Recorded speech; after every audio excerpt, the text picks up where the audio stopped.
super hot, humid. Been out here for like 20 minutes and I'm already drenched. But we got the truck pulled up in the garage. I'm letting the air out of the tires right now to give myself a little bit more headroom. We got the engine up on the hoist, and I got the frame boxed in. I didn't film a lot on that because it was a lot of cutting and grinding and welding, and it like rained all week long. So you see my tarp. The truck was outside, so I had a little tarp roof set up, and so I just didn't really feel like taking the time to film anything. So, but that is done. We got it painted as well, but obviously you can see that because this is the video. I did some playing around last night, and I think the biggest issue is going to be my front cross member has to go like right here where the gearbox is for the power steering. So I'm not really sure what I'm going to do there yet. I might have to have like an arm up here and an arm up there, you know, and then just have that cross member come to like here and stop, and then we're gonna figure that out as we go.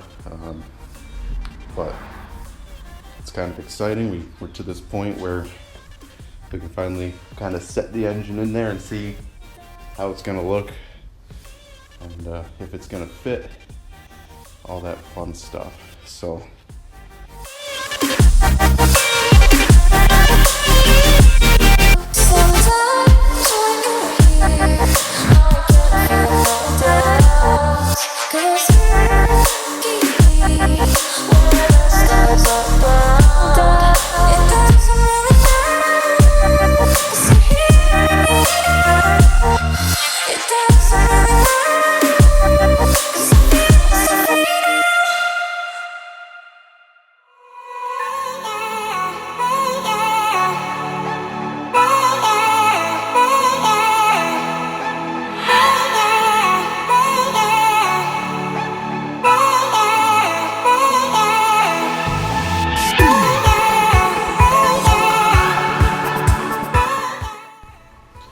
so we're making, I don't know if I'd call it progress, but we're doing something here. Got the core support bolted up just for mocking up purposes. Got the radiator sitting in there, and I don't know if I want to go any closer to the radiator because I don't know, because this is on rubber mounts, so it's a little bit, you know, I don't know where exactly its final resting position is going to be. So I don't know if I really want to go any closer than that. Also, going close is going to create issues with my radiator hoses. This top radiator hose actually like lines right up with this, but getting a hose to go up and then over and in is going to be a difficult one. So instead it'll probably have to like 90 over and then come back into there. But this is about the height that the engine is going to be at. Right now it's tipped forward a little bit because the chain is uneven, but it'll sit pretty much flat once we get it mounted up. So looks like I'll have some room here to get to my oil filter, which is a good thing because originally I had it down quite a bit lower and I was like, well, that's going to be a pain. So that might be a good thing. Who knows? So yeah, it's a tight fit. I still have no idea what I'm going to do with this power steering or the steering gearbox because it's like right in the way. I thought about hydraulic steering, but then you have no mechanical linkage. So then if something goes wrong and you're going down the highway and you lose steering, then that's not a good day. So I've never done anything with steering gearboxes, so I don't know if they make like an aftermarket universal, like something that I could mount somewhere else, or if I could move this gearbox. I don't know. Or if I could, so right now the issue is, I don't know if you can really tell, but here's your pitman arm, and then there's this bracket right here. So as it sits right now, you're not gonna be able to turn to the right very far before it hits that bracket, and I can cut that part of the bracket off. Wouldn't be an issue, but there is also going to be, you know, like a piece of channel right here for the engine to sit on. So, and that should be plenty of room. I don't know why, it just looks excessive between the axle and the oil pan. I figure the old one, there was 6.5 inches between the axle and the bottom of the Crossmember with the suspension unloaded, so I was gonna go by that, but I figure this rubber bump stop here, there was only like 5 1/8 inches between the metal and the bump stop. There's 6 inches to this metal, so it would never go, the suspension would never crush down any further than that. So that's kind of where I set it up at. I set it so there's 6 inches between the two. At least there should be. I may have moved something.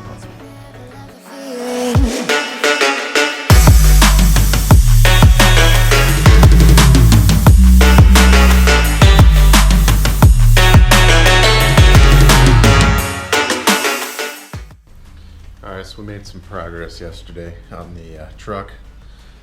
Didn't get as far along as I'd hoped to, but we have a half of a Crossmember built. Pretty beefy.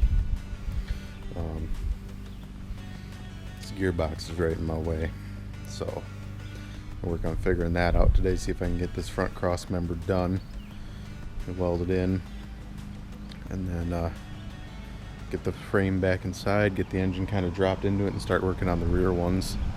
So hopefully they're not as challenging as this front one has been, but it should do the job. I still have to figure out the steering though, because I'm hoping that once I get this all done, I can kind of clearance it so that nothing hits and you can still turn the truck. But you never know. Your fingertips are drifting away, and I fucking love how it hurts. Why do I, baby, why do I love the way you always leave me? Why do I, baby, why do I love the touch but never love the feeling? Why do I, baby, why do I love the way you always leave me? Why do I, baby? Alright, so here's where we're at with the front Crossmember. I got that pretty much finished up today. As far as I can tell, I got everything welded. It started to rain while I was finishing that up, so I put up my shelter, and then it stopped raining, of course. But got a nice gusset in here, and that just helps kind of tie it into the rest of the frame and up over the top. That way it's not just relying on that weld down there. It's kind of got some sort of mechanical, I don't know what I'm talking about, so don't listen to me. So yeah, it turned out pretty decent. It looks like everything should clear. Looks like there's plenty of room between the spring and there for movement and what have you. Steering box still fits. It's like really tight in here. I'll show you one of my good welds, or better looking ones.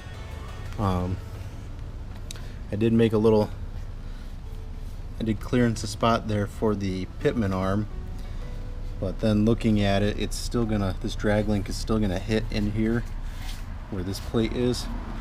So I think I'm gonna have to try and find a drop pitman arm. Because the one that's on there is pretty straight, so that'll get me down underneath all of this nonsense. So I feel like I already talked about that in my last clip. But yeah, it's pretty stout. I cut out my temporary X brace and nothing moved, so that was relief. So I'm gonna go ahead and get the truck pulled into the garage, and then we're gonna set that in there so I can start working on these rear mounts. I'm probably going to have to take these right off, and I don't know if I can reuse them or if I'm gonna have to completely rework them. So I think they need to be quite a bit lower because the frame kind of drops down as it comes through here. So that's what we're gonna work on now. Still, I have not found these stupid mounts. The front one was all destroyed, so I took it, I took it to like 3 different places trying to find it, different truck stores or shops, and nothing. The equipment we were on doesn't have those. So it's kind of frustrating, stuff like that. I found one listing on eBay and they're like $50 a piece plus $7 shipping. I need 3 of them, so I put a call into a company so I actually found a number on the side of it. So I put in a call to the company and they were supposed to get back to me and let me know. She couldn't find them in their system. She couldn't find a price or where they would be getting them out of. So I haven't heard back yet, so that's usually not a good sign, but got the come along set up. We're about ready to pull this bad boy in, see if it'll fit between the 7.3 and the Allison.